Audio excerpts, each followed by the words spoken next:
Hello BookTube, it's Joshua here, and I'm just going to be making a video today showing you 3 books that I picked up at a used book sale, and I'm also going to be updating you on the books that I've been reading, and I'll also read you a poem. So yeah, I picked up 3 books at the book sale at my school.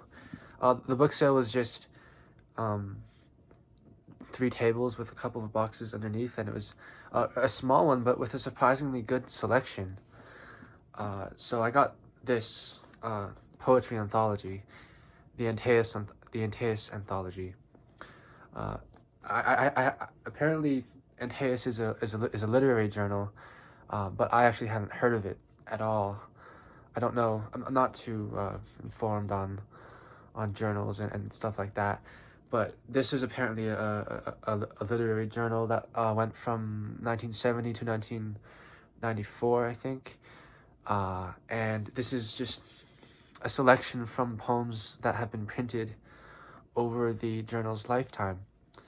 And I'm very excited that I got this. It's about, what is it? About 600 pages of poetry, which is pretty good. And it has a lot of, my favorites in here, as well as a number of names who I don't know, and which I'm excited to discover. It has James Merwin here, and also a number of it has like Marion Moore and Hart Crane, W.H. Auden, and a lot of really other huge names, Ted Hughes, Anne Sexton, a lot of international poets too. And the list just goes on.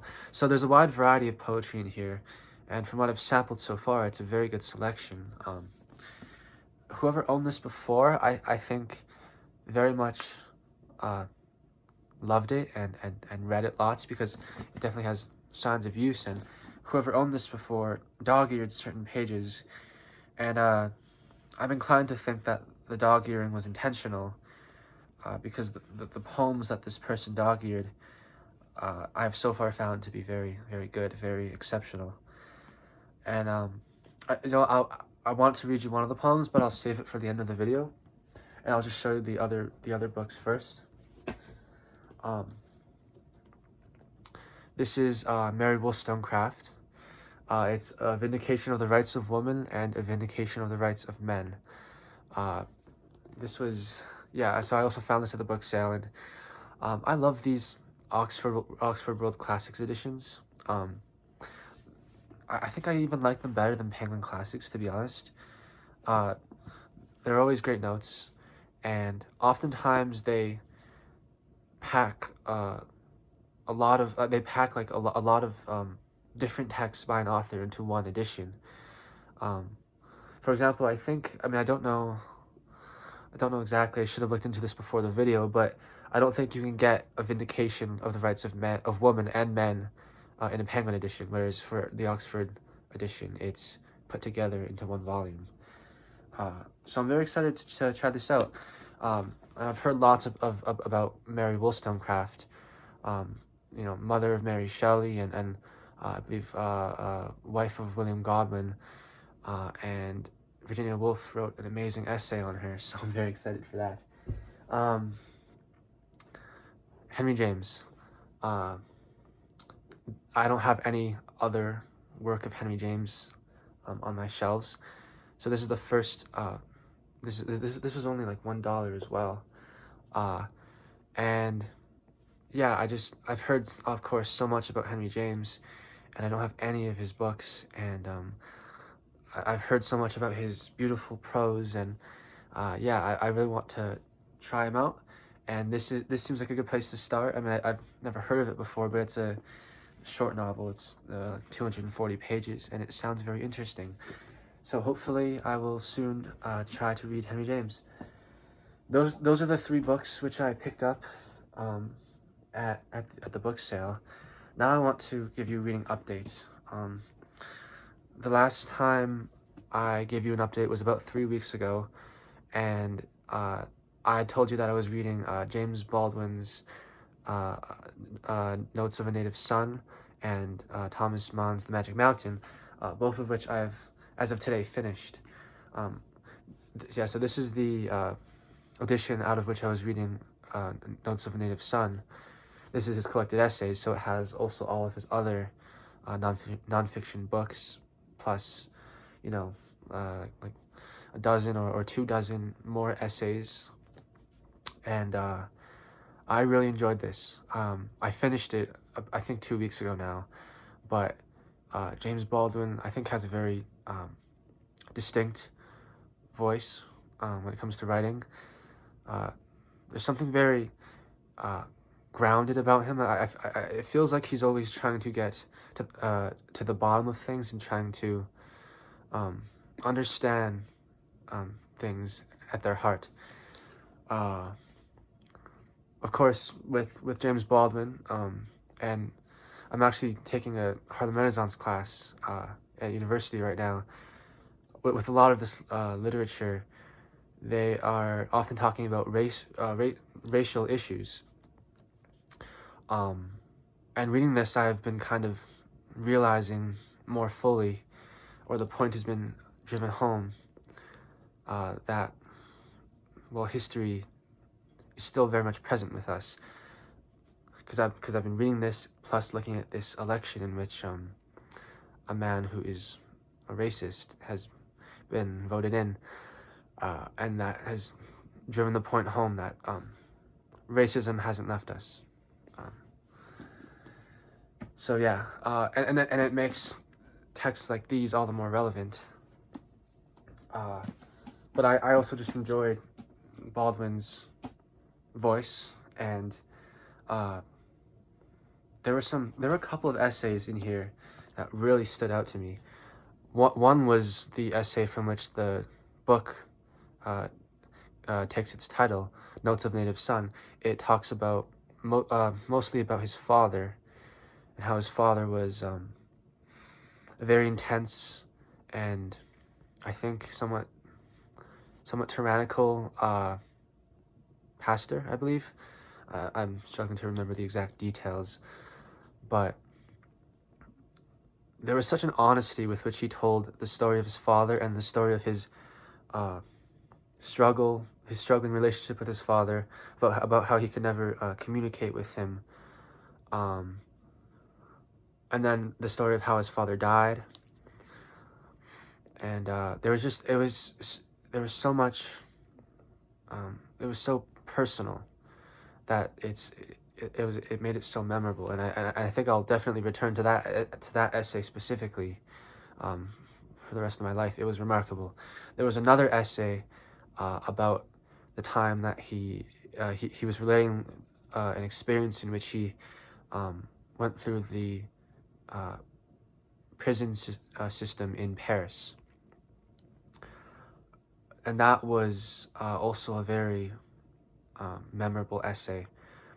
He talks, I mean, it was really a horrible experience for him. He didn't get fed for 3-4 days straight, and he didn't know what was going to happen to him, because he couldn't very well communicate in French, and the officers weren't going to communicate to him anyway. They weren't going to tell him what was happening to him, and there was all kinds of red tape, or there was this very long nightmarish process that he had to go through, in which essentially he just got transported from location to location and sat in a dark cell, and it was, and at the very end of this nightmarish experience, I can't remember the exact details, but at the very end of this experience, when he's finally about to get out,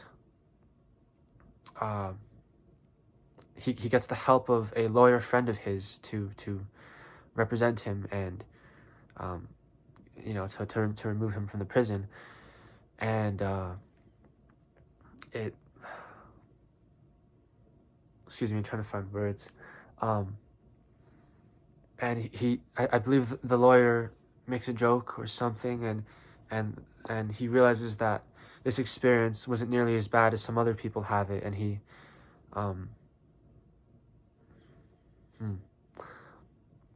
the final point seems to be evading me, but James Baldwin was amazing. The next well, the second thing that I was reading was The Magic Mountain by Thomas Mann. I just finished this today, which is why I'm making this. Yeah, it's why I'm making this video today, and it's definitely one of my favorites at this point. I mean, it's yeah. I don't really know exactly what to say because it's such a complex novel. It feels like there are so many threads running throughout it that I would have to read it again to really pick them apart. I'm definitely going to read this again in the future. Ideally, many more times again in the future, because the characters themselves are so memorable.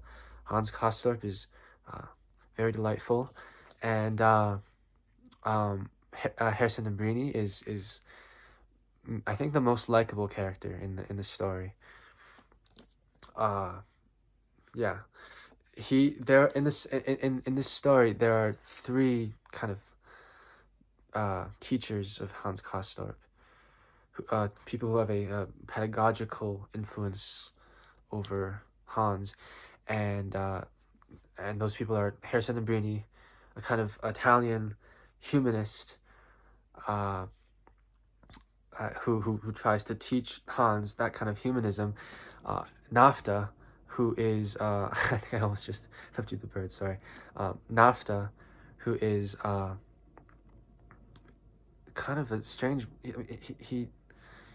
He's a Jesuit, but he's also a communist. It's very confusing, but he's terroristic. He repeatedly prophesies incoming war, incoming tyranny. He's kind of the antithesis of Harrison and Brini, and so they often quarrel with each other or argue with each other and try to vie with each other in order to exert influence over Hans, who they both see as their pupil. And so there are large swaths of pages in this book where it's just them debating, very abstractly and philosophically. But for all that, those debates even were really well done. I don't know what to say about the actual content of the debates, but one thing that I think is underrated and maybe easily overlooked in this novel is its humor. Those debates in which they argue over and over again are often very funny. Just in very subtle ways, Thomas Mann, in his narration of these events, will kind of poke fun at the characters and at their pretensions or whatever. So yeah, and no one's free of them. Like Mann kind of parodies everyone at least a little bit, and so I love Thomas Mann's sense of humor. I think that's a very subtle and underrated element of this story. But of course, it's not just humor; it's really a remarkable narrative. I don't know what to say again because it's just there's so much. My favorite chapter is the one titled Snow, which I think is probably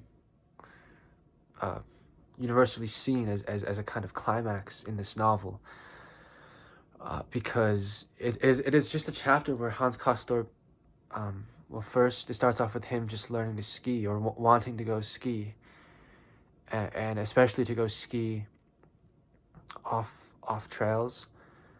He's in the Alps, of course. I mean, if you haven't read this, I'll give you the context that Hans Castorp is at a tuberculosis sanatorium in the Swiss Alps, and he's staying there for years. And well, yeah, so he goes skiing in these mountains and almost likes to get he likes to get lost. He likes to get away from civilization in this chapter and be alone with the elements of nature. And it's just it was such a memorable chapter. And it was just something that's really stood out in this novel. I mean, there are a couple of other books where you have standalone chapters that are just remarkable and which just stick in your memory. One such example of that is Frank Herbert's Dune. For me, it's the dinner scene in the first part of that novel, and it's just a dinner scene. It's just people talking at a dinner, but it's, oh my gosh, it's thrilling. That scene in Dune, oh my gosh, and this is incredibly memorable for a different reason. Of course, because this isn't a dinner scene. This is Hans Castorp skiing, and what happens is a storm comes in, and he almost wants to get caught in the storm. He kind of does willfully get himself caught in the storm, and he has a near-death experience because of it. But in the midst of that near-death experience, he has a kind of vision, a dream, or whatever you call it, which was just remarkable. I don't know how to further explain it. But yeah, I really loved The Magic Mountain. And is there anything more I can say? Oh, I really loved as well the chapter in which Hans Castorp discovers classical music, or he discovers the gramophone and starts listening to it all night, which is it's a relatable experience, I think. And I love that. I love the mention of I believe it's the German name is Der Lindenbaum, the linden tree or something, I don't know. But Mann mentions a song by Schubert, which I really love. I really enjoy that song, and I was really happy to see it here. And this novel was amazing. Anyway, what's next? I'm going to read you a poem. This is one of the poems which I'm assuming, or I'm choosing to believe that the former owner of this book dog-eared, and it's a poem by W.S. Merwin. I've never read a poem by W.S. Merwin before. I know that Book Chat with Pat is a fan of him, and after reading this poem, I can see why. It's actually a prose poem, or just a block of prose, or whatever you want to call it.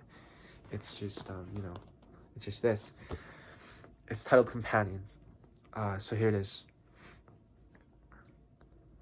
A feather has been following me all morning, like a little dog. One laughs at such moments, mumbling something about knowing what that means. Of course, one does not, but it is better to suggest that one does and has made one's arrangements. It was lying there on the rug when I got up, a small gray-breast feather, curled like a lock of hair. I could see the down trembling, though I could feel nothing myself. When I put on one of my shoes, it came forward. I thought that perhaps the shoe and the feather were joined by something, a hair or a spider's thread, and I passed my hand between them. Nothing. As I walked away, the feather skimmed along behind. It followed me down the stairs. Do I make that much wind? I wondered. I went more slowly. It did the same. It followed me back up the stairs again. I tried to catch it, hoping no one would ask what I was doing. That led nowhere, and I felt that I would have offended us both if I had continued. But I did try to drop clothes over it. It knew that trick too. It followed me when I left, over grass, across the road, among animals, through the rain. I wondered whether anyone noticed. Sooner or later, I thought, and tried to imagine how long it would be possible to laugh about it, and what would be said after that. But it does no harm. When I sit down, it settles a little way off, sometimes out of sight. When I get up, it's there behind me again. Does it want anything from me? Does it know anything? Who is it obeying, and why? Will it ever say? Has it come to help, to betray, or simply, as one hopes, to please itself? One gets used to things. and in the end, one does not want them to go. So that was the poem. I think I butchered the reading. I don't know if I did it justice, but I found this poem to be very touching.